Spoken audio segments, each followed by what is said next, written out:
Yan po yung tinatanggal guys, yung kanyang mga kinakain oh. Maudi ay ni.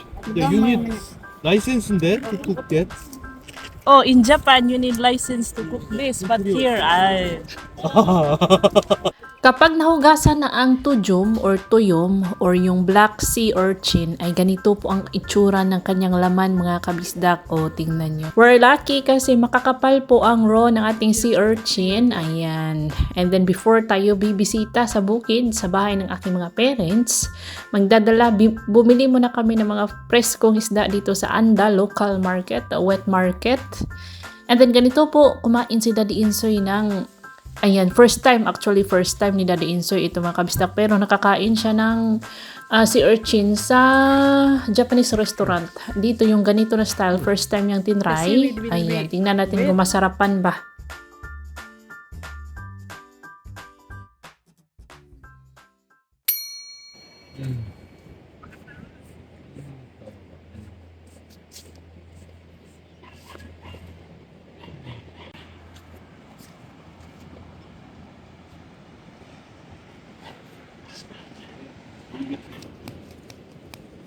Dinga.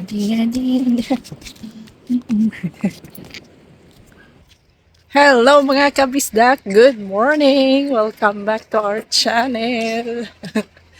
We did Daddy Insoy. Natutulog pa si Little Insoy kaya iniwanan ko na kay Kuya Saddam.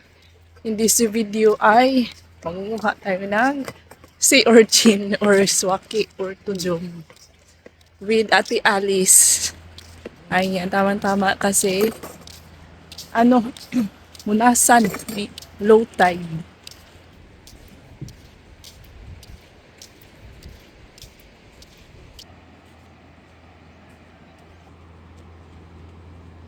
Yung bahay namin is nandun lang, bahay ni Auntie Lulit guys, malapit lang po. 맞네. Bring 해봐 봐요, bring. 아, 누나 유일날이신데 뭘 물어보니 그래? When I say bring, 그냥 bring 하세요. Nahanap po tayo shell. Madalas po ako dati makabisdak.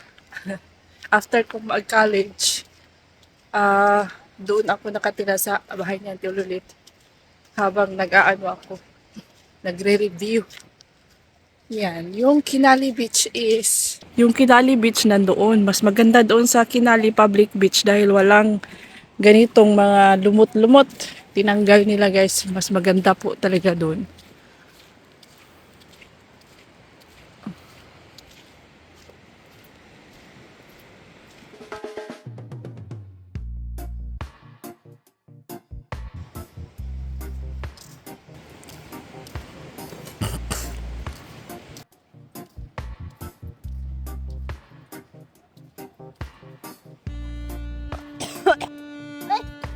Kay buhat ton rote.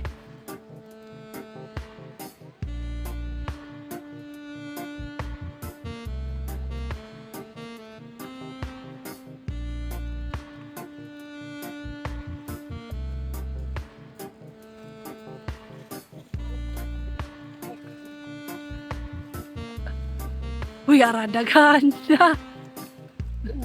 Ara buntag, pre. Oh, ni si Jong. Yan si Jong, ang gwapong manunod Jong. They dive it, not the Isura mag-English Jong. Wow, wa pa. Wow. We do like this before.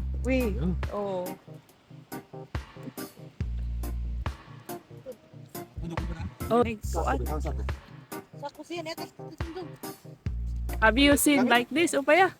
Have you seen like this? First time, una lang ni sa kita ni. Oh.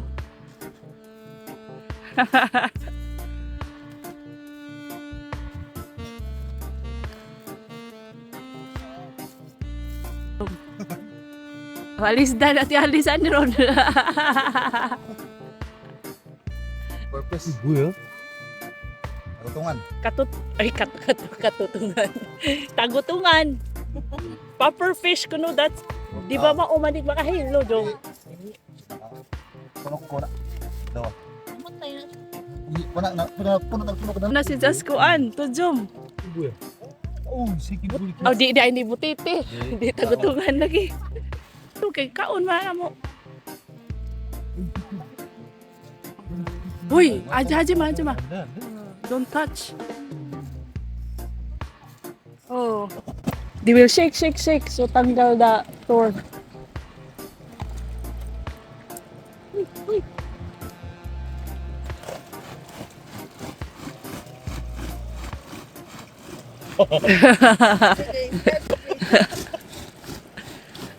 Naka. It's very handsome. Oh, guwapo. Tall and handsome. Kuya Jong, her husband. Si Ate Alice ay friend ko mga kabisdak at siya din ang naging ninang namin ni Daddy Insoy sa aming civil wedding. Itong si Kuya Jong, siya ang husband ni Ate Alice. And then itong kasama ni Kuya Jong sa nag-shake sa ating mga sea urchin, yan po ang kanyang sister. Kapatid na babae ni Kuya Jong. Thank you so much to Kuya Jong, Ate Alice, and sister sa pag-ano sa amin. Maraming salamat, na-enjoy talaga namin itong aming sea urchin moments mga kabisdak. Just like the old days, ganito kami magbanding noon. Nung dalaga pa si Ajuma guys, ay ito ang banding namin ni Ate Alice. Thank you so much Ate Alice! FYI mga kabisdak, hindi lahat ng sea urchin ay edible. O may mga uri ng sea urchin na pwede mong kainin, meron ding hindi. So, ang nakuha natin is mga black at saka yung spotted na mga sea urchin. Tapos, wala kaming nahuli na swaki. Yung swaki is yung collector sea urchin or white sea urchin. Yun po ang madalas na nakikita natin sa mga market na itinitinda. Itong tujom, hindi siya masyadong tinitinda ang tujom mga kabisdak. Pero masarap din siya. Mas sikat lang yung swaki kasi mas matamis siya. Meron siyang sweet taste and itong tujom natin is maalat-alat siya. Pero masarap din po ang tujom lalo na kung dito mo kakainin sa baybay with sukang pinakurat and bahaw na kanon, bahaw na rice ay solve na solve. Kasama natin si Janine, naki-join na si Janine, Madam Janine, ang ate ni Dudong mga kabisdak with her husband, si Erwax, nandito din, just like the old days talaga.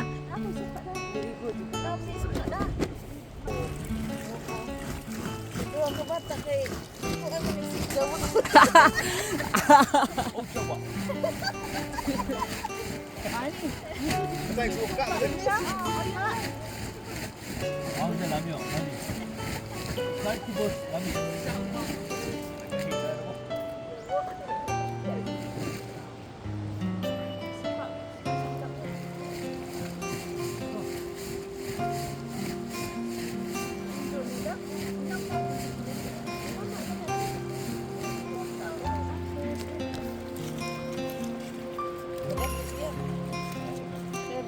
Hang ni. Kiri mas isugri. Isugri? Isugang baho. Try this suka. This one. Marami sili. 항이요, 항. This one is I think more lang. 야, 이거 맛있는 거다 이거. 진짜 어. 맛있다 이거. 조금. 아이 사장인데. 야씨. Masitsi. 아이고 맛있다. This one lami kuno te. Lami. 와. Masita.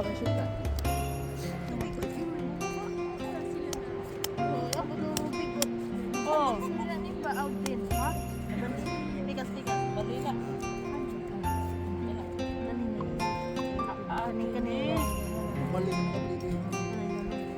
Sayang.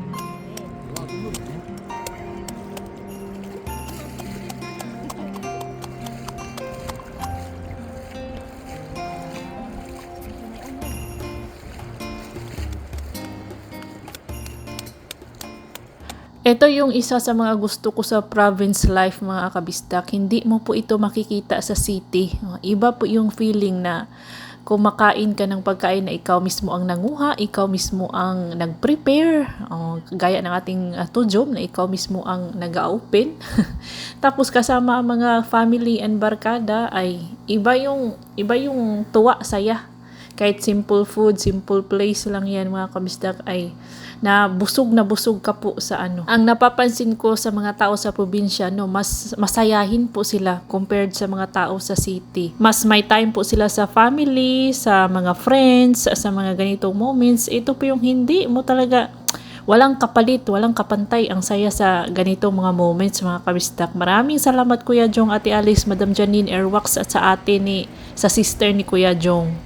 By the way, after mong mabubuksan mo lang ang tujom after na makuha yung kanyang mga tinik, after i-shake sa sako. Bubuksan mo siya and then huhugasan, tatanggalin mo yung mga kinain ng tujom. Ang kinakain po ng mga sea urchin ay mga algae, mga lumot, yung mga damo-damo sa dagat. Yun po ang kanyang kinakain. And then, i-collect mo yung kanyang raw, lagyan mo ng suka, ay solve na winner.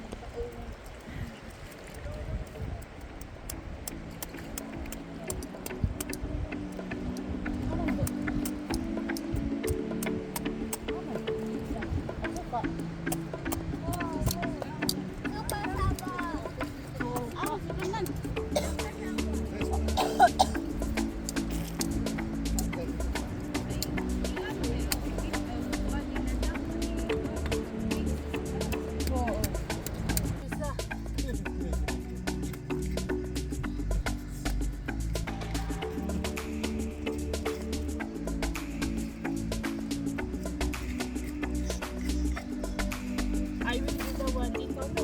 Just panggal this one here. Ako. Wow.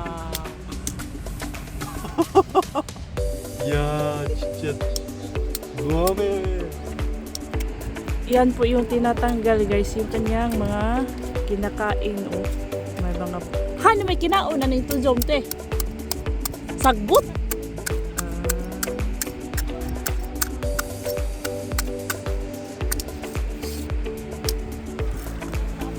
Kasama.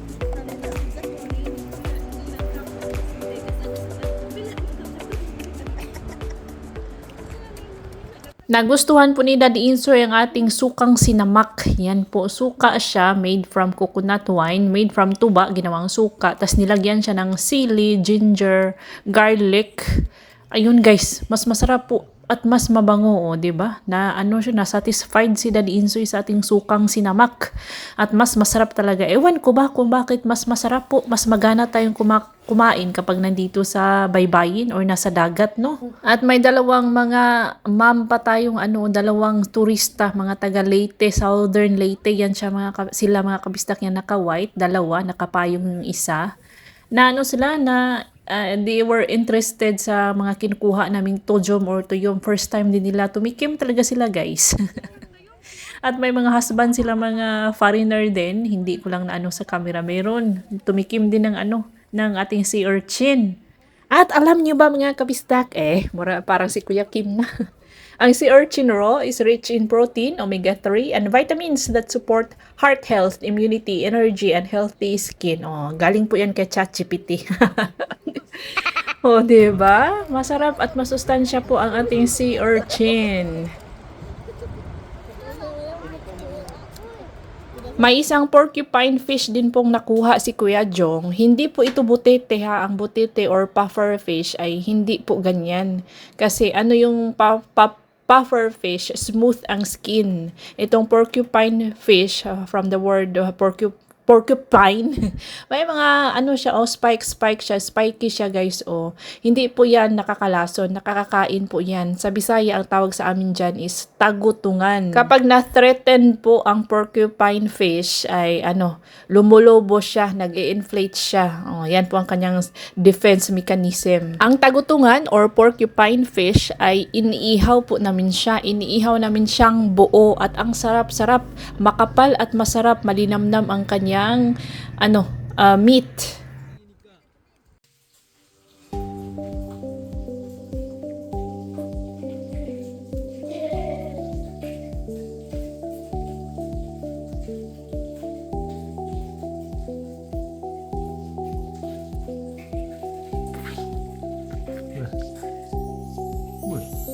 The seaweed will be wet. 맛이지?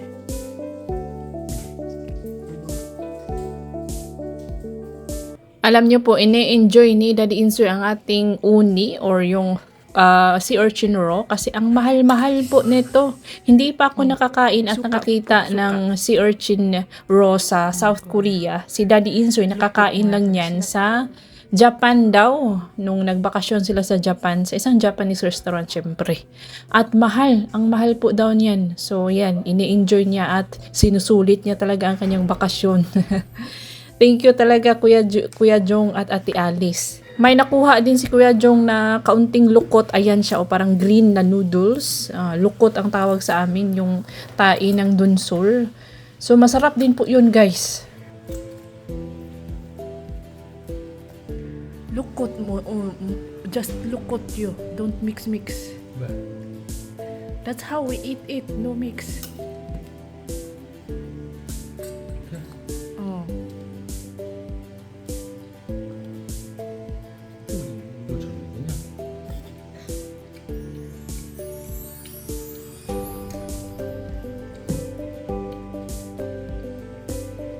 Tinuruan ko pa itong si Daddy Insoy kung paano kumain ng lukot.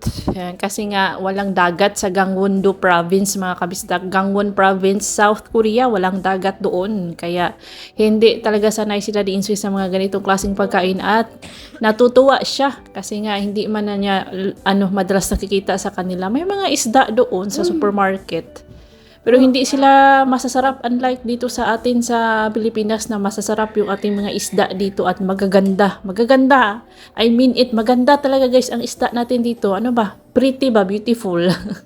Yung isda kasi sa Korea guys, may maganda din naman pero usually mga pangit yung mga isda nila doon. Pagkatapos naming mag-breakfast ay pumunta muna kami dito sa may Anda Local Public Market, wet market para bumili ng mga preskong isda, magagandang isda, sari-saring isda guys. Dahil bibisita tayo sa bahay ng aking mga parents sa bukid with Daddy Insoy and Little Insoy. Si Lungkoy po ang magdadrive sa amin dahil natatakot itong si Daddy Insoy, natatakot po siyang mag-drive sa ating badya, sa ating tricycle kapag masyadong matarik kasi nga bukid yung sa amin mga kabisdak. So panoorin, stay tuned po sa ating next vlog. Tingnan natin kung mag-succeed ba si Daddy Insoy sa kanyang second attempt sa pag-akyat ng puno ng buko. Mo at palat sa ko. Gatas. Go. Jango! Walay ligo!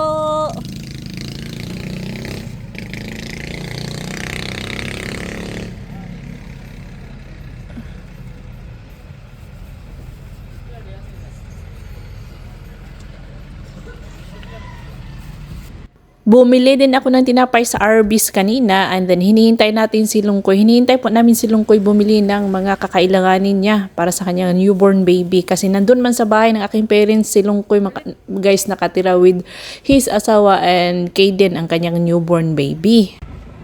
O kaning binangkal lima.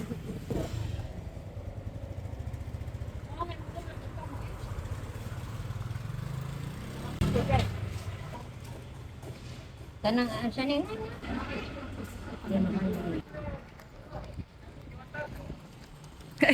Guna smiling niya. Huh?